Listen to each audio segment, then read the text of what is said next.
This is a racer information film from RWB. Welcome to a club focused on community, clean and fair racing, and generally doing things right. If you're watching this, you're about to take part in your first event with us, and in order to prepare you for it, we've put together a little brief to help you get acquainted. The majority of the points I'm about to cover have been tried and tested over many races, and those that have not are in place to help promote fair play and good sportsmanship. First, we will address the race starts. After much trial and error in Assetto Corsa Competizione, we found that the most problem-free method to get the race underway is a short, full manual start. Entire warm-up laps gave too much time in which people would spin or collide with each other, and the removal of the spacing widget meant that your full attention could be on what was going on around you and not playing a minigame in the middle of the screen. When on the final stretch and approaching the start, it's important that you keep formation as tight as possible with a small margin for error. What we don't want, and take a dim view of, is hanging back to give yourself room to anticipate the start. This is a huge cause of first corner crashes, and anyone that does it is not only putting themselves at risk, but is also jeopardising the races of those in front. So please, don't do it.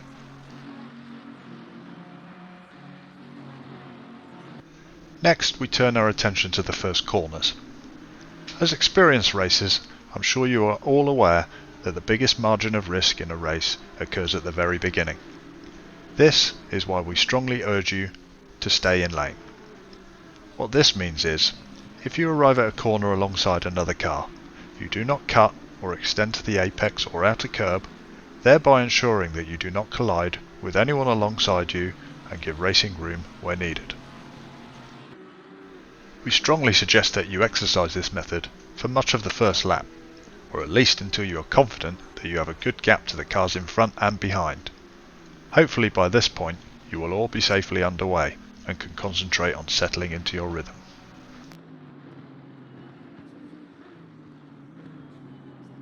Now, should everything go wrong and there is reason to call a full course yellow, this is what you'll be expected to do.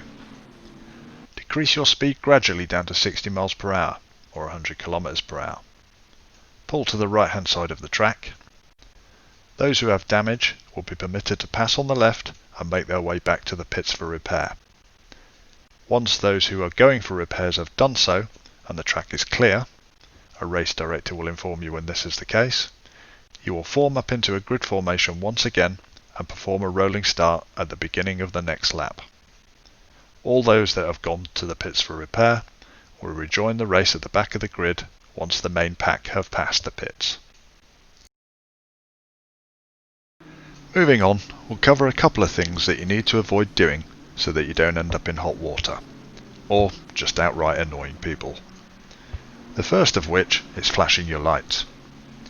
It may be the norm in public lobbies or leagues you have previously participated in, but here, under normal circumstances, we simply don't allow it. The only time it is permitted is when it is absolutely clear that the car you are trying to lap has not seen you and let you pass in good time. Flashing your lights then will hopefully draw the attention of the stewards, who will then act on your behalf. But please, be frugal in your use of it. The flashing of lights to distract or in some way demand that someone moves out of your way is a cheap tactic, and we expect a far more professional attitude from you than that. So just remember. No fucking flashing. Next, dive bombing.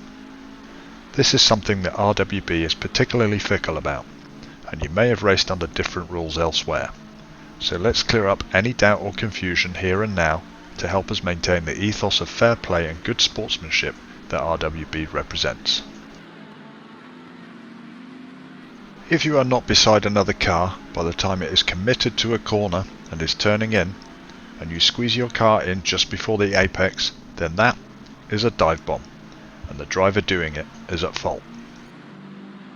Be aware that not only is this against club rules, but that it will quite likely earn you at the very least a warning, at worst, with repeat offending, a disqualification. Dive bombs are by far the biggest causes of collisions in sim racing and motorsport in general. And given that you are all giving up a huge amount of your time and effort to take part in a sport that we all enjoy, we ask you not to put that at risk and ruin someone's day. Now on to something that is slightly related to this. Giving back position. It is highly likely that at some point during close racing that you will make a mistake and collide with the car in front. Close quarters racing is at the pinnacle of sim racing difficulty. Fast laps are one thing, but racing closely with someone without hitting them is the hardest test of all. And it is where the most intense experiences in sim racing lie. What we ask though is that on the occasions where you get it wrong and you knock someone off track, you wait, whenever possible, and give the place back. Yes, this might cost you a position or two, and yes, it may seem like a harsh penalty, but for one thing, it's an incentive to avoid doing it in the first place, and for another, it will be taken into account in any incident reports during or after the event. We strongly promote this approach because here in RWB, the spirit of fair racing far outweighs the glory of your position in the race. Now, a subject that has recently surprised us that some people have issue with is race comms. During any race with us, you will be required to be in the Discord race comms channel. In the case of multiple driver endurance races, this can be just one of your team, as long as any messages can be relayed to other members in good time. This is so that any instructions from race stewards can be heard and adhered to immediately, such as full course yellows. What many new racers seem to imagine is that race comms will be full of distracting chatter. This is not the case. It is strictly forbidden to talk on race comms about anything other than race relevant information. For example, caution, crash at second corner. Even this is to be kept short and to the point.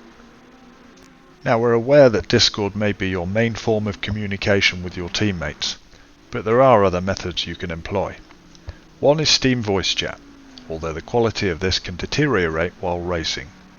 Another is our own TeamSpeak server. Contact an admin for connection details. On the subject of calling out hazards for the Bathurst 9-hour race in particular, we've come up with a way for you to relay to everyone where exactly a problem might be, without having to think too hard or know all of the corner names. The first long straight is simply Mountain Straight. The next section, the climb towards the top of the track, is Mountain Uphill. Once the track has levelled out at the top, this is Mountain Top. And if you see where this is going, coming back down from the top will be Mountain Downhill. The long straight after that is, as I'm sure most of you know, Conrod Straight, which leads into the two corners known as the Chase. The rest are as simple as Last Corner, Start Finish Straight, and First Corner. Hopefully this simplified way of referring to areas of the track will minimise the possibility of race ruining crashes, and will help you all aid your fellow drivers to get to the end of the race in one piece. So that brings us to the end of our little info video. If you have any further questions, feel free to jump on our Discord and you will find plenty of members there willing to answer anything you'd like to know. But for now, we sincerely hope you enjoy racing with us and come back for more in the future. Good luck, and I'll see you on the other side.